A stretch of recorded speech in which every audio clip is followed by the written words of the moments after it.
building a content factory. So what are we doing when we are building a content factory? What does that mean? What does it do for us?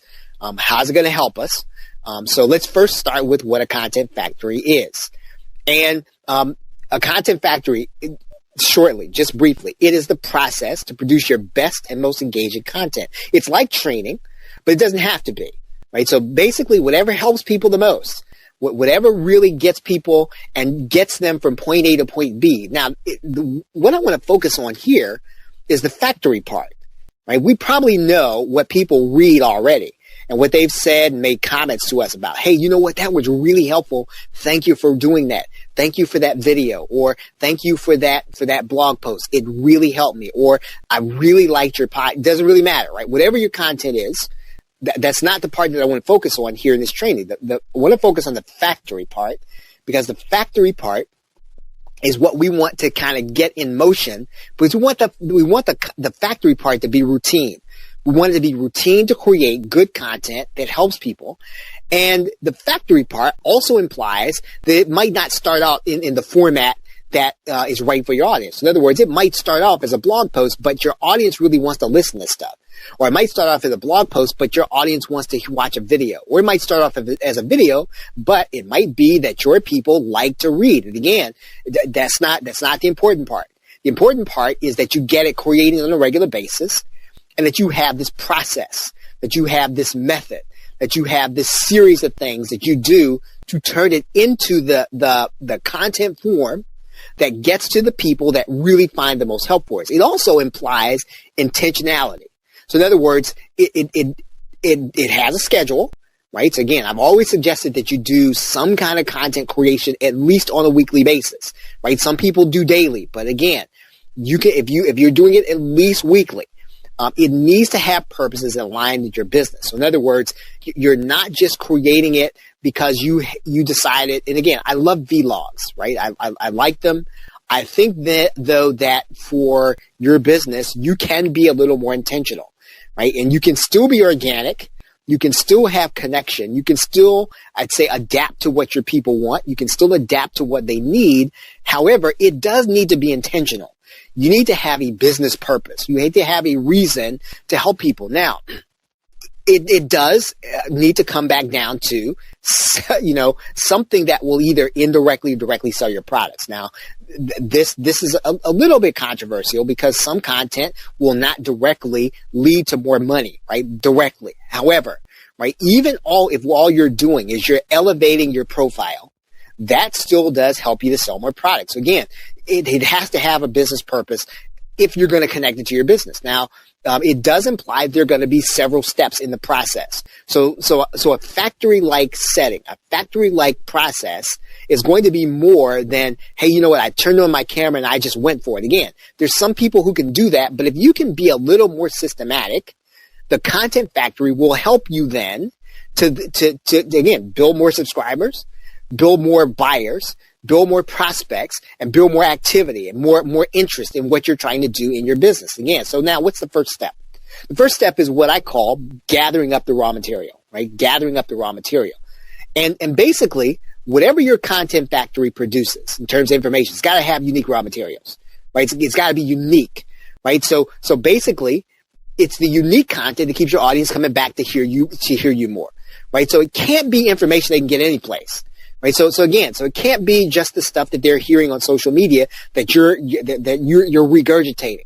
That's not going to keep people coming back to you. Again, they can get that any place, and they will get it any place, right? Again, one of the things that you and I know is that social media is going to be pretty loud, and the loudest person tends to be the person that's going to get people coming to what they do.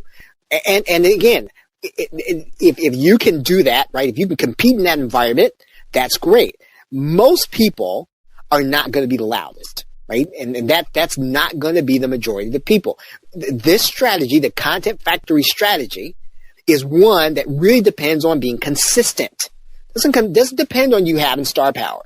Doesn't depend on you being the loudest. Doesn't depend on you being the strongest voice. It depends on you being consistent. The base component, right, should be something in terms of information that you have that other people don't have, right? This is where you draw people to your content, right? It's right here, right? It's at the top of the funnel. It's at the top of everything you create. What do you do? What do you have? What do you know? What can you produce in terms of information that other people cannot produce? What are you doing every day? Right? Most of us have some kind of unique experience in our market, in our niche. We're doing something that other people don't do every day. And that's really, at some level, right, where we're going to be able to create the most unique content. Again, this is the raw material. Now, it doesn't have to be the final form, but if you're going to be producing content on a regular basis, it can come right out of your experience because your experience is unique. It could come out of your daily activity.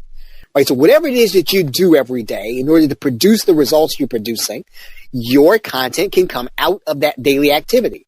Your content can come out of things that you were testing. What are you working on? What are you trying to figure out? What are you actively pursuing so that you're trying to determine whether or not something works? That unique activity can be your content. And then it can also be unique, and it's also most interesting and different from anything else that other people are going to be talking about. Again, what are you testing? If you're testing something in your business, if you were trying to get a result and you're going about it in a way that other people are not going to do, and again, I'm not saying that you have to do a daily vlog or anything like that. I'm not saying you got to do a daily blog post on your test, but that testing process is unique enough that you can use that in order to create your content. Knowledge that you're doing from reading in your sub-niche. Now, again, I've got this in parentheses because I'm talking about the sub-niche. When I'm talking about the knowledge you're gaining from your reading, you probably have a reading list that somebody else does not have. Now, I'm not talking about the books that you're reading just in general, just because, it keeps you current. I'm talking about those things that you're using to become better at what you do. Or whatever books you're reading in particular to become better at what you do. So you're not selecting these books because it's the popular thing to do or because everyone's reading it. I'm talking about the reading you're doing specifically to become better at what you do. Again, the same concept is true of the training you're doing, right? If you're attending the training and you're attending things to get better at what you do in your sub-niche, whatever you're learning out of there, whatever you're applying out of that training, again, can be part of your content factory. The knowledge that you're gaining from, again, conferences that you go to in order to become better at what you do in your sub-niche. Now, again, nothing wrong with going to, let's say, a conference that you join together with other people and your peers. You learn some new stuff, but I'm talking about the things that you're doing to produce the results you're doing in your business, right? Now, these are probably going to be things that you're not going to see your peers at. These are going to be the things that, again, going to be peculiar to the things that you are actually doing.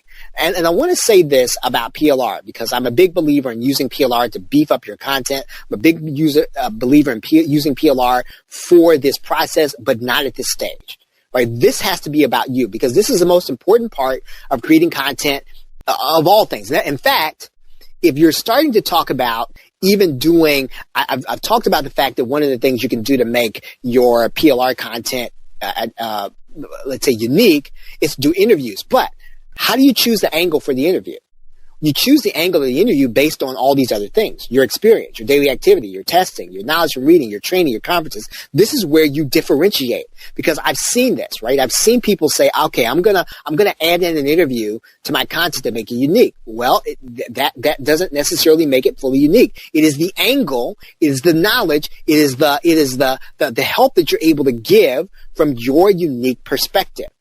You cannot. And this is probably the most important thing that I'm going to say here in terms of creating a content factory. You can't put the same knowledge at the top of your funnel everybody else has, right? That's basically what you're trying to say. And what I mean by the top of the funnel is you're only giving people a little bit back of what you take in on a regular basis, right? You're only giving people a little bit of that, right? So you've got all this knowledge in a specific sub-niche and area that you study, that you work with. And you're only giving people a little bit of that, right? Because you don't have time to give people all of it, right? That's why they've got to buy your information product. They've got to come to your blog, or they've got to watch your videos. But you can't give people all that knowledge anyway. But the knowledge that you put at the very top, right? It's got to be unique, right? So the starting point for a content factory is unique knowledge based on, again, your experience, your daily activity, your testing, your reading, your training, the conference you attend. And again, don't rely on PLR to make your content unique. Now,